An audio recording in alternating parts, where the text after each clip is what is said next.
The community garden is a bit of an evolving thing that came about. A long time ago, we had this piece of property that wasn't being used. It was this walkway that I'm sitting on, and the community came by here all the time. But it was just grass. Our next door neighbor and his wife live in our rectory, and one day he just said, I've got an idea on how we can beautify this whole area, and the community garden was born. But as we thought about it and trying to decide what we would do, what its purpose was, we were having the community hub every Monday, and the people who attend the community hub, and including the volunteers, walk right through here.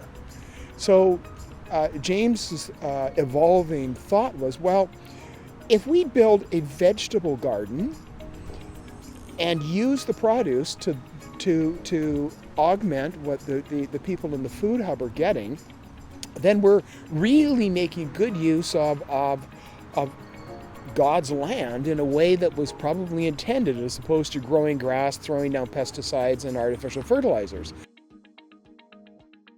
So James has done the yeoman's part of the work, but it now is, as you can see around me here, it has grown into a really productive area that is producing food at the moment that we can share not only with the food hub people, but with the parishioners, and the neighbors walk through, and when James is here watering, they'll say, can I have some kale, or can I have some chard, and yeah, we share. So it's been a really good use of a piece of dormant, not very pretty land.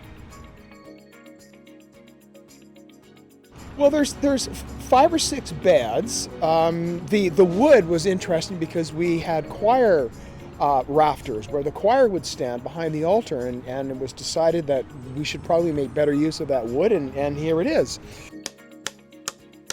So that was constructed, and it was an interesting story when we were doing it one Monday afternoon. I had my table saw set up, and 2 of the kids of one of the food hut people came by and was fascinated by what we were doing, and with Mom's permission, they got to cut up a bit of the wood and participate a bit. But I'm telling you that story because James's idea was that having the beds and deciding on what was going to grow in there, we should be consistent with our vision and involve them. So we had a survey that was done, and people contributed what they thought we should be growing.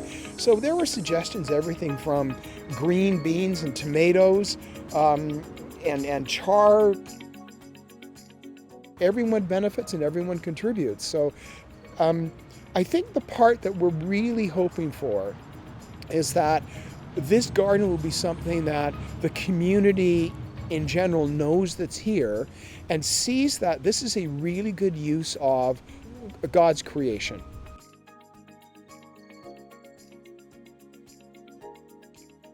I think that one of the dangers in having a building that's been in the area for so long in an area that's evolving is it becomes a monolith. It becomes a something as opposed to something that is not just dynamic, but it's working to be in tune with the folks around them. Now, it may not be that, in this case we're talking about a Christian church.